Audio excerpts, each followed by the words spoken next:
Hi, Courtney here today to talk to you about frugal habits that have helped me go from being a paycheck to paycheck, tight budget, really hardworking person to having a life that is a lot more financially free.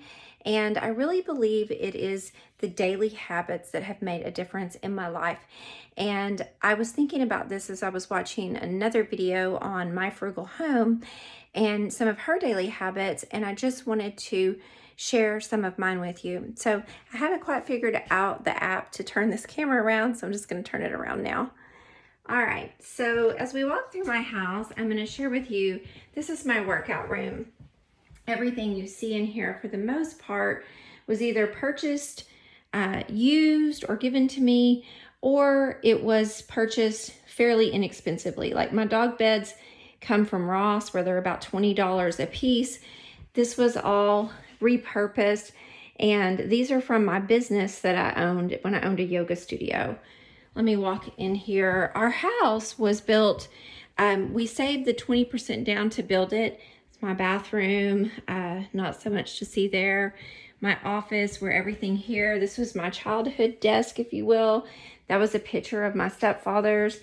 That was a desk I purchased on sale at a yard sale. Oh, I'm sorry, no, a flea market, because it had this little burn on it. They only charged me $70.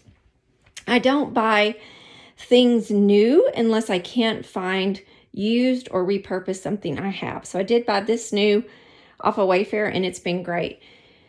My computer, I don't replace things unless they are outdated and need to be replaced. That has gotten to the point where I do have a new one, but this computer only cost me $300. I've had it so long it no longer is supported, and it told me I had to buy a new one, which planned obsolescence, right? So I spent about $600 on a new one that has more capability that I will keep until it just doesn't work anymore, like with my phones. This is our guest room, and everything in here that you see was handed down to me or purchased secondhand, with the exception of a couple of lamps in here. And even the bedding was given to me by my mother. And so I just kind of go with themes, and the theme in here was kind of this Asian theme, and just cute. All right, I wanted to talk a little bit. I'll give you a quick tour of my house.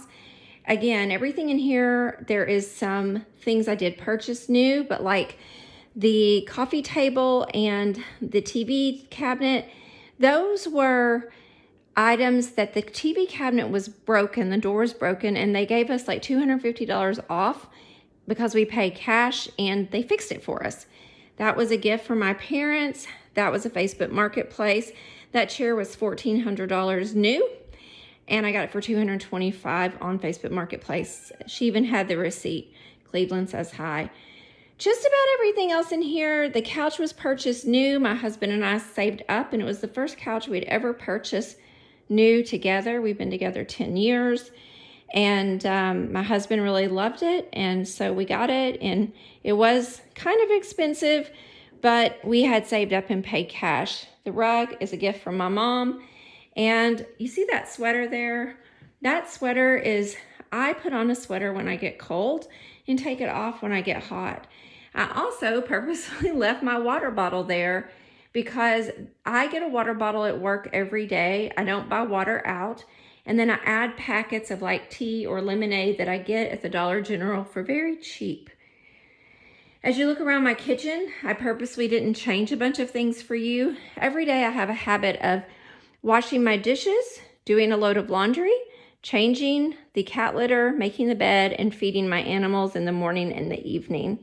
And I buy food in bulk for my animals because it saves money. It's not the most attractive when people come over.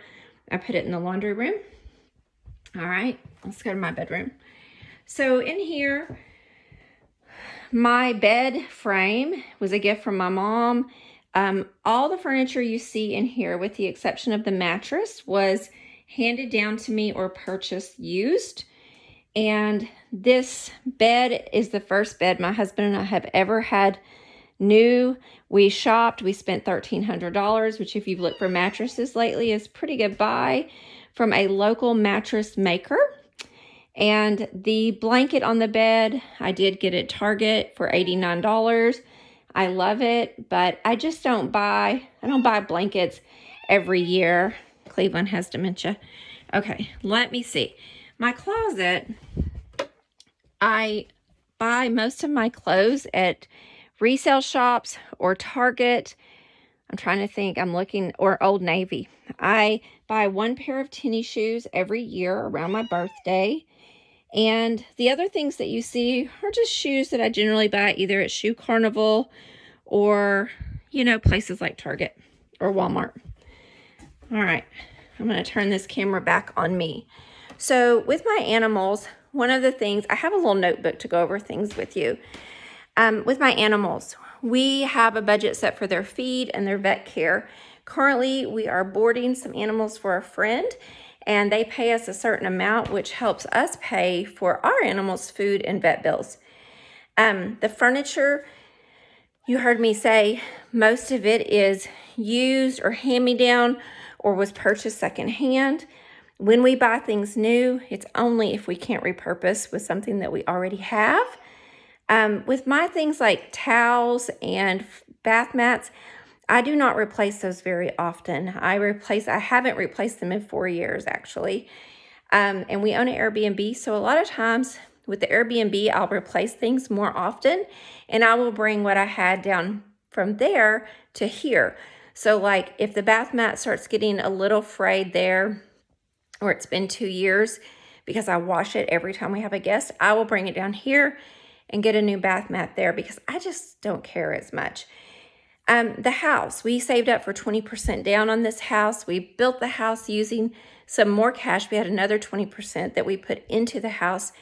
And as we built the house, we paid cash for things like the appliances and the furniture. We would pay for things out of our pocket so that we only borrowed $218,000 on the house, and now we own 40 acres with a 1,800 square foot house and a guest house, and it's all paid off because we lived on half of our income. When we got married, we had both been low income. My husband was in bankruptcy, and I was making about $17,000 a year when we met. We both worked more second jobs, got different jobs. We still work 2 jobs, both of us. I'm trying to cut back because of the long COVID that I have, as you can probably hear me being short of breath. But when we got married almost 5 years ago, we continued to live on half of our income. We got to the point where our life cost us anywhere from $33,000 to $53,000 a year with the mortgage. And anything we made above that, we went into our IRA, or we paid on the house, and we made sure to have an emergency fund. So yeah, that's one thing that we did. Let's see, I have systems in place. So I told you about my system for cleaning every day. So about every 3rd day, I vacuum and sweep. I run the Roomba every day. As I said earlier, dishes, laundry, cat litter, feed the animals, make the bed every day to keep the house tidy. I keep a notebook with all of our budget on it. I'm always looking at the budget every week to see. I have minimums in each account. I kind of do a reverse budget or a top-down budget where a certain amount of money goes into our personal account every month for bills, and anything that is left over that goes into savings. And so in my budget, I include savings, and then I keep minimums and everything else. If we make extra, that gets funneled straight to savings. I also will plan for projects that we have or need to do around the farm. For instance, we have to finish our barn right now, so we are saving for that. We have saved the money to finish the barn. On exercise, you saw my exercise room. I do not go to a gym. My husband goes to a gym only for the chair massage, and it's only like $28 a month, but he has a lot of back problems from working so hard, and I believe that will be free when he turns 65. And food, I didn't show you this. So we are whole food plant-based. I am at home 100 and out 100%. I never eat any animal products. But you'll see my refrigerator here. I have a bunch of food prepped. I do a lot of food prep when I can. I make a lot of food from scratch. This saves a ton of money. I don't know if I said this earlier, but Amy Dakazan from the Tightwad Gazette said, that we only have the opportunity to make big financial decisions every once in a while, like buying a car, buying a house, investments, going to college. But we have opportunities every day to save money or spend less. And sometimes that is actions that we can take. And sometimes it's not doing things, not spending money. Like, I don't go shopping for sport because I would just spend money that I don't need to spend. So I find other habits that are cheap. So I work out at home with YouTube, my treadmill. I do yoga. I go on hikes when I'm physically capable. I read books. I watch movies. I do YouTube videos. All of these frugal habits that we have had over the years. Let me show you. I don't know if you can see my car. All of these things, I feel like, got us to a point that first we got out of debt. Then we saved for a house. Then we saved for a car.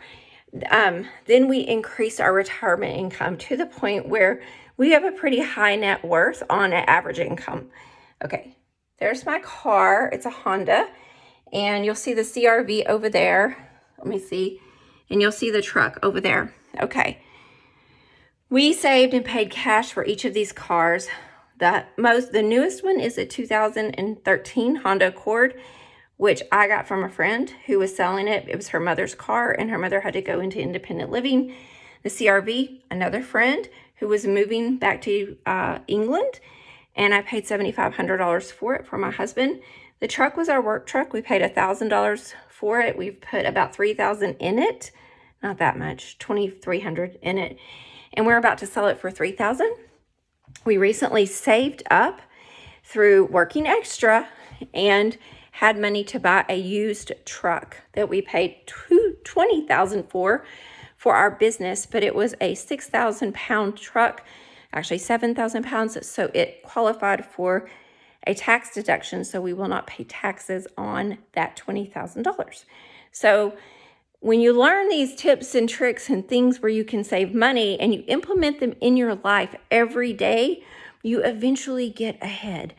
When I got divorced at 40 and I met my husband who was 53, he's 64 now, again, we were so broke. But by using my frugal habits and money saving techniques and what I don't do and what I do, I was able to get out of debt. I think it took me, I want to say it took me 3 to 5 years to be completely out of debt. And then I did have a car for my business because I traveled. I just had that car payment and the house payment. And when I sold the house, I paid that car off. And I used that money to build the little cabin that we use for an Airbnb, which gives us, after expenses, about $500 to $600 a month in income. So, you have to, you start at the beginning. You pay your debts off. Sometimes you can save money. Sometimes you have to earn more money. It's usually a combination. But the little things matter. And if I could say anything, it's like, it's okay to spend money on the things you value. If you really value going to the coffee shop and spending $20, then budget for that $20. But think about your money as terms of life energy. If I was just talking to my son and he does jujitsu, I think it's about $160 a month. He makes about $25 an hour. After taxes, he has to work about 7 hours to pay for jujitsu. It may be worth it to him to work a whole day to pay for jujitsu, but we have to think about that. How many hours do I have to work to pay for this? And when you are broke and you have to finance something, if I had to finance my $12,000 car, I would have probably paid 6 to 7% interest on it. There would have been that. I would have been paying every month. So I'm trying to think what that would have been. It's not straight, it's accrued. But let's just say 10% of the whole total, it would have cost me an extra $1,200. I'm not doing the figures exact on that. But when you are broke and don't have money to pay for something, you end up paying more. So late fees, things like that, you've got to learn to either make enough money to pay your bills on time or reduce your expenses. I hope this has been helpful. I think our habits really do matter. And I hope this has helped somebody. Thank you so much. If you like this, thumbs up and subscribe, please. Bye-bye.